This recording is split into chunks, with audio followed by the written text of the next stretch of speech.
What's up, everybody? Welcome to Podcast Now. I'm Alex. In this video, I want to talk about 2024 as a year. You know, it seems like every year we have a talk of or you see kind of a narrative around the internet where, was the year bad, right? Was this year like a terrible year for gaming? And sometimes that's sparked from the Game Awards, sparked by the nominations, right? And honestly, I do think in some ways very entry level or surface level where it's you see the same 4, 5, 6 games getting nominated for a lot of different things. And if those aren't your thing, right? The game's not what you're interested in. You say, okay, was this all this year had to offer, right? This year must have sucked. Now, these videos I think are always kind of interesting to me, at least because, for me, I play a lot of different types of games. And, look, I will say this. If you're only looking for a couple games a year, right? You got your list, you got your 3 games every year.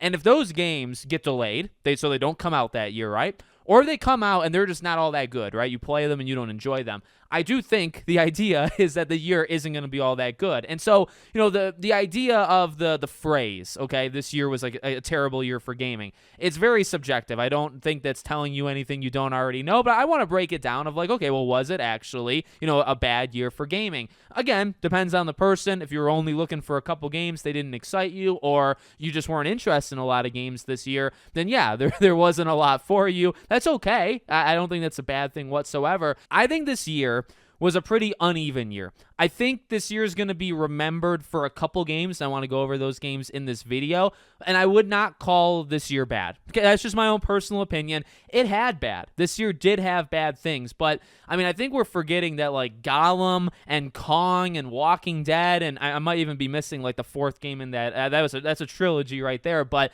all those games came out in the same freaking year, and that was terrible, right? But that didn't make that year a bad year either, at least in my opinion, right? There were some bad games this year. You had games like Suicide Squad, at least for me personally, I didn't like. You had Skull and Bones happen this year. There were games that came out that didn't get very high reviews, and you had games that bombed, right? That absolutely fell on their face. That did happen. But you also had, I think, a lot of gems, and I think kind of from the spotlight, right? National kind of spotlight. I think it was actually, at least in the first half, it was a year kind of dominated by JRPGs, whether it was more action adventure type ones or just JRPGs or RPGs in general. Dragon's Dogma, Infinite Wealth, Persona 3, Shin Megami. The second Stellar Blade, more action-y. Black Myth, obviously not Japanese, but I guess more of an RPG type game, right? This year actually had quite a lot of it. And Metaphor, I guess, is another example. You could actually go a very long time listing some of these games that are 50 to 100 hours that came out this year. Final Fantasy VII Rebirth, obviously. So I do think, and I think that's, again, what the Game Awards does to people. And again, maybe not wrongly, but it is what it does, where you see all of these awards and all of these games that kind of take over each category, and you see the same game repeating. Well, number one, I actually don't think that's a bad year whatsoever, right? Metaphor, sincerely good. Astrobot, sincerely good. Black Myth, Stellar Blade. A lot of those games, even, I guess, Elden Ring is a little sticky topic, or, it's a touchy topic when it comes to the Game Awards type stuff. But, even that, there was basically an Elden Ring 1.5 that came out this year. And, I don't know. Look, the years, there's ebbs and flows. And when I do, the 3rd channel I have, Podcast Now Back to the Past, I look back and what I try to do, and I actually think it's made me kind of appreciate each year a little bit differently, because I tend to look back at 5, 10, 15, 20, maybe even sometimes 25, the fives, okay?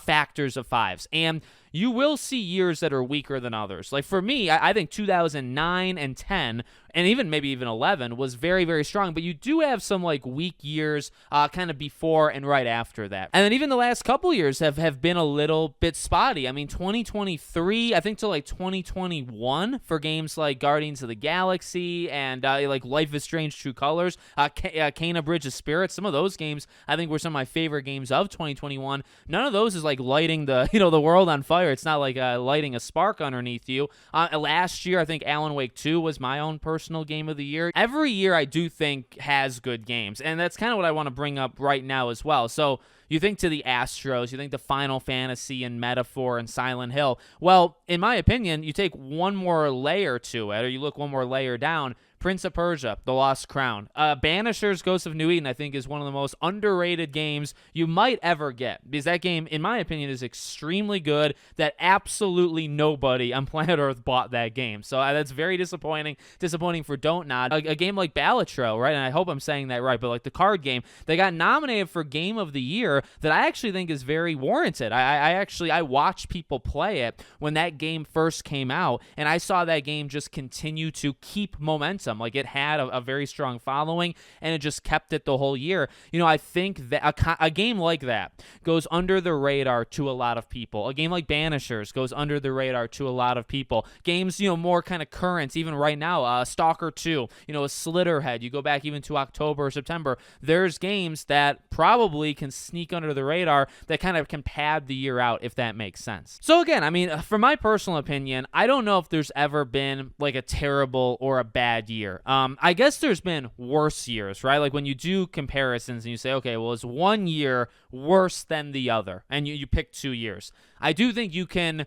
from your own personal opinion, right? Because you list 15, 20 games that come out in each of those years. You can list those and say, okay, well, I prefer this handful of games. It's that picture that you always see on Twitter, like, the red pill or blue pill, and it gives you like a selection of each. That's pretty much what it is, right? You look at 2023, you can look at 2022, whatever you want to do. You look at now, you list like 15, 20 games, and you say, which one do I prefer? Now, again, the issue with that is it tends to be just the mainstream ones. It tends to be like the really big, really the nomination-worthy ones. Which one got all the awards? But, that doesn't necessarily mean the year is boiled down to that. I think Banishers Ghosts of New Eden is a top 5 game of the year. I will say that right now. I'm going to do a ranking of all of the games, towards the end, probably like late December on this channel. And I can tell you, Banishers is high. Banishers is higher than the games like Stellar Blade and Black Myth and others, in my own opinion, right? And those are the kind of games that I think, you'll look back at this. I will look back at this year and say, yeah, you look at the tippity top, right? You look at the very top and you say, I don't know. We still have indie actually that's coming out. Like Indiana Jones can be a legitimately big thing as well, right? And that's probably the last big one. Mighty Morphin Power Rangers, I guess, could be a very solid like B tier kind of padding the year type game. But you're gonna look back and you're gonna see Astrobot, and you're gonna see Silent Hill, and you're gonna see Metaphor, and you're gonna see a lot of JRPGs, and then you can compare it to 2022 and do like Horizon and Elden Ring and all the Sifu and whatnot. You can do 2023 and do Hogwarts Legacy and all that. So you can do that, but in my opinion, I tend to have to go a little bit deeper and say, okay, well, what were the B tier kind of games that maybe had like a cult like following? Because honestly, those kind of make up the year. In fact, again, going back to my third channel, I list the games from each year, and then I kind of pick which game I want to cover in retrospective videos. And I wrote down 2010 because that'll be, the 15-year next year. And the list is bigger than any other year I've seen so far in my, maybe like 12 years of these writing things down that I've done, like looking at 12 individual years. It's the biggest one. But, it has a lot of padding. There's like some really unique special, like a Vanquish, I think was 2010. You have some very special games that, you might look back and say, well, 2010, that was God of War 3. And, you might think of like the really big ones, but it's like, well, a Vanquish came out that year, or this game came out that, Singularity or something, right? And you say, okay, well, those are games that actually have aged quite well, or just really great games. Maybe they weren't given the recognition they deserved in that year. So that's how I feel that way about kind of any year. But again, going back to that, and I'll end the video on this.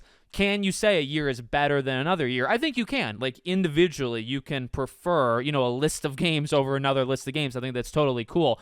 But to say, like, a year is terrible, I guess that's putting into perspective of, like, okay, well, I'm expecting this kind of year every year. So I want, like, 7 really big AAA games. And if I don't get, like, last year had God of War Ragnarok. Was there a God of War Ragnarok this year? Well, honestly, last year had, like, an Alan Wake 2. Was there any game that gave me the Alan Wake 2 type feel this year? Silent Hill 2 a little bit, but like there was no direct one-to-one comparison with Alan Wake, in my opinion. And actually, if you want to go a step further, like God of War, right? Was there a God of War version from PlayStation this year? Not really. But we had Stellar Blade, we had Astrobot. Like Astrobot, I think, is a special game all on its own. Does it compare to God of War? Like, well, they're two completely different kinds of games. You know what I mean? And that's the thing. One might prefer God of War. One might actually prefer prefer Astrobot. In fact, the stat with Astro is a lot of people that didn't buy God of War or Spider-Man or any of those games, those were the people that bought Astrobot, right? So different groups, different categories. But I think this year, honestly, was pretty solid. It had some gaps. There were definitely some times where just like nothing was coming out.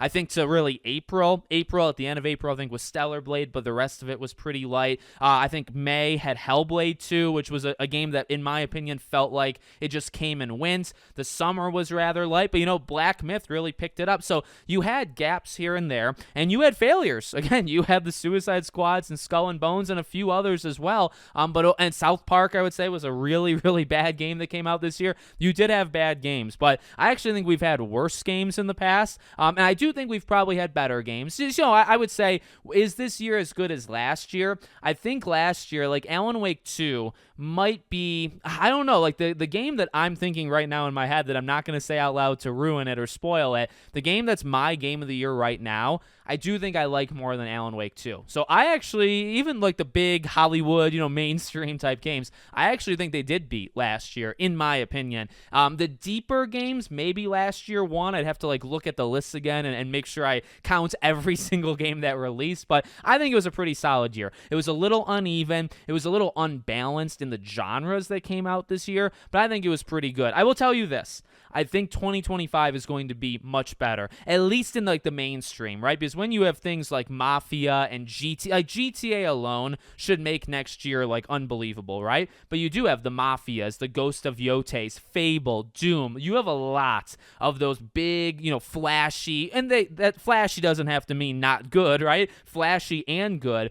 You have these very big AAA games, and you do those one-to-ones next year with those AAA games of the big ones of next year to the big games of this year. I do think next year's are going to trounce it because you're going up against Final Fantasy and Silent Hill, but Metaphor is like a really good game, right? So I don't know. It does depend, I guess, on the kind of gamer you are, but I do think those big, flashy Game Award type games, I do think next year is going to have an unreal amount of them, maybe like triple or quadruple what you had this year. So that's my kind of closing thoughts on it. So let me know what you guys think in the comments. Make sure, as always, you're subscribed to the channel, bell icon turned on, and I hope to see you all on the next one.